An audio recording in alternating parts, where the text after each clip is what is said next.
And we both have learned a lot from each other in this whole experience. My name is Todd Stillwell. I do bicycle touring and bicycle packing. I started this in about 2017, 2018. From that point, I decided to cycle from Utah all the way back to the Indiana-Illinois state line. Since then, I've learned a lot of different neat tricks and stuff. I'm probably not the typical cyclist, but what I do is kind of unique to a certain genre of people.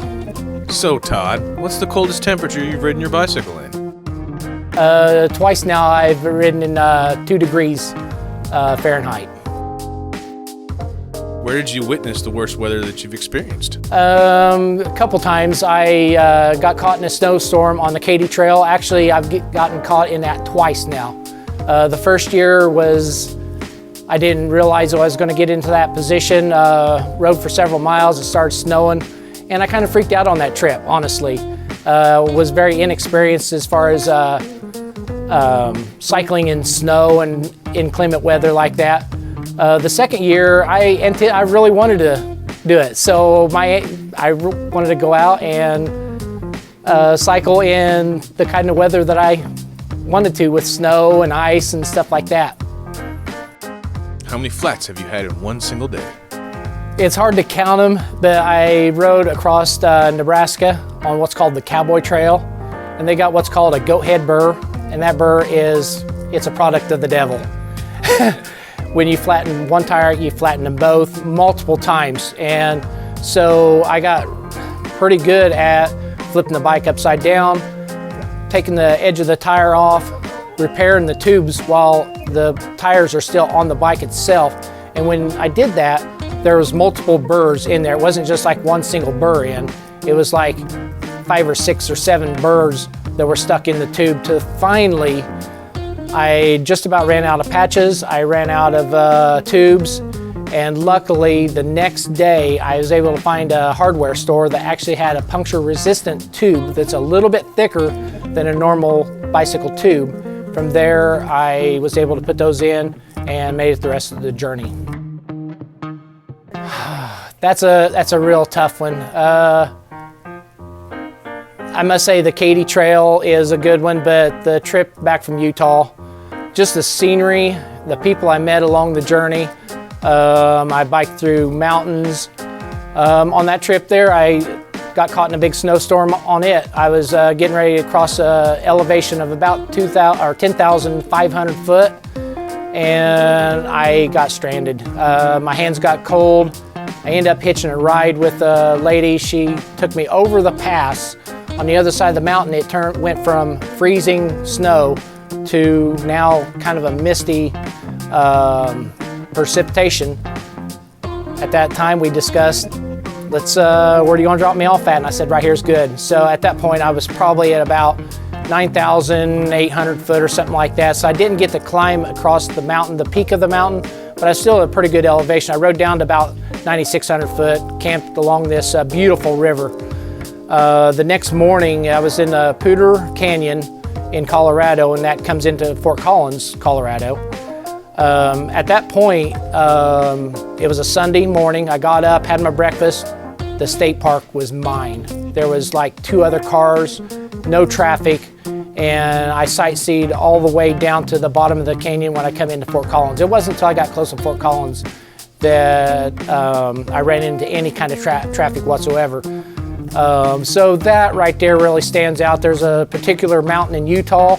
I was kind of in a desert section that I really, really loved. I've ridden past it twice now, and it's just so magnificent, and you watch it for miles. It's enough off the road that you see the layers of sediment that's eroded over a number of years. And that's one I really can go back to and see vividly in my mind. In bike packing, bike touring, I get to share those photos and those memories with people and the experience of that. But in my mind, I still got pieces of that that are mine forever, that I get to enjoy. What would you say is one of the most essential pieces of clothing or articles of clothing that you would take with you on a ride? If we're talking winter clothing, there's two things that really come to mind. That's going to be the bar mitts that I have on my bicycle. They're a game changer. When it comes to riding in the wintertime, I can ride in a light pair of gloves. I don't have to put on big heavy mitts or anything of that.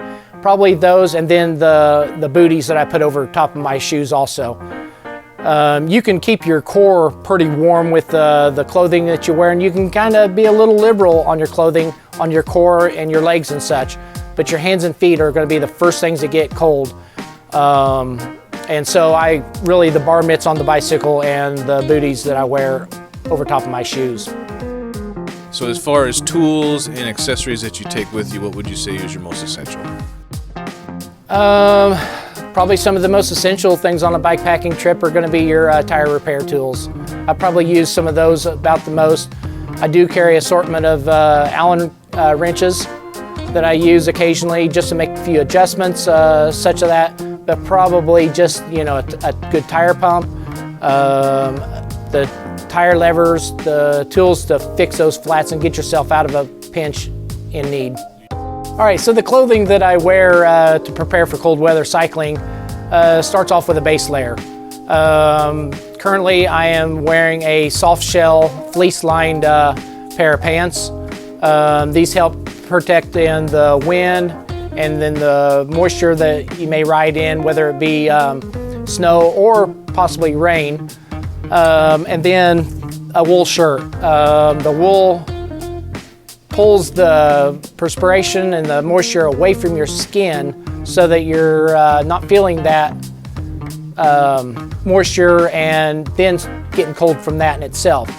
Down to about 40 degrees, maybe 38 degrees, then I'll add in a rain jacket or a windbreaker.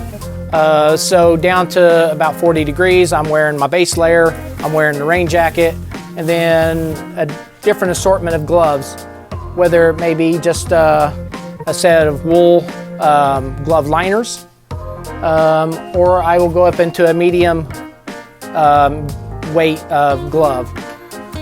When it starts getting a little bit colder, then I will put on my puffy jacket.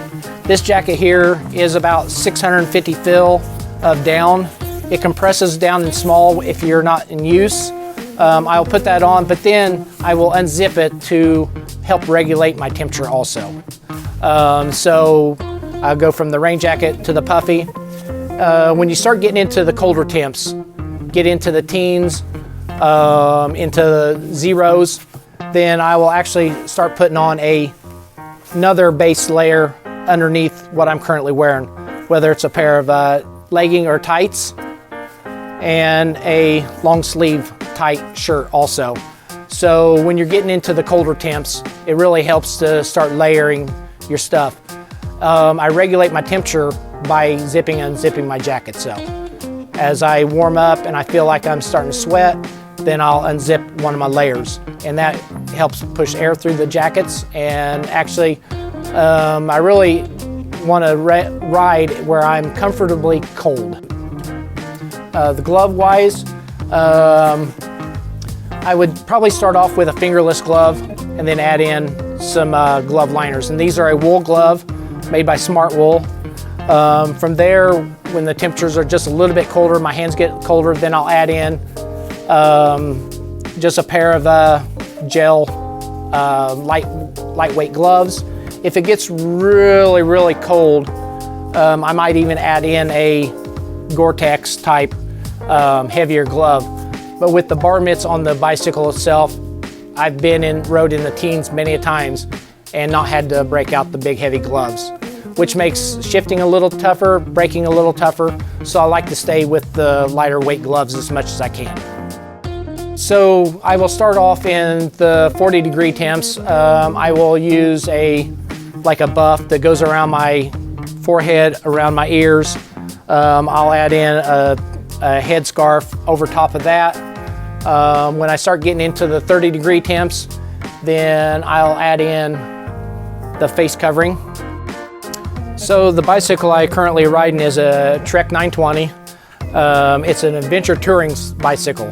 It's not your standard touring bicycle like a Trek 520 is, which that's also a great bicycle. This has got aluminum frame on it. It's got disc brakes. We have modified this with a 12-speed rear cassette on it.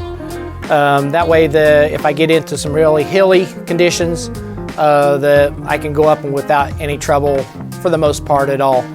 A little bit about the bike touring, bike packing setup that I currently use is I use Ortla bags. I'm a firm believer they are the best bags on the market. They're waterproof. I've rode through heavy torrential downpours, lots of snow, and nothing in my bags have gotten wet since I've used those. So you can see I've got the front bags on, I've got the rear bags on the back. A little bit about what I carry in the bags. On the right hand side, that's where I keep my camping supplies. I'll keep my sleeping bag, my sleeping pad, items like that there. On the left hand side, that's where I keep my food and my toiletries. So in those there, I got two separate bags. One is more for my toiletries, one's for my food items. One thing I have found that's real beneficial is separating your items with Ziploc bags, whether it be a sandwich bag, a snack bag, or a freezer bag like this here. The one item I do like and I really recommend is the zipper slide on them. So let's say you're out in you're trying to camp, it's cold out. These here are real easy to open, get into what you're going after, and close it back up, and then put it back into your panniers. As far as the seating goes, I'm a firm believer on the Brooks B17 saddle. I don't wear chamois on the bike itself, so I ride a lot of miles, basically with just a bare rear end here, and let the seat absorb it. But it does form fit to each individual that rides with this saddle. It's got a lot of different places here for water bottles. Sometimes I've got the trunk bag. I'll use a snack bag, put water, some snacks in there.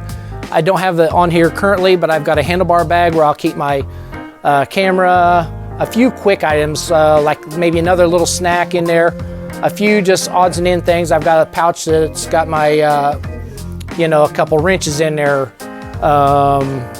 a little bit of change. It's when you're out and you want a quick drink, from a Coke machine, you can grab a few quarters out of there and you're on the road again. Follow Todd's cycling adventures on Instagram today.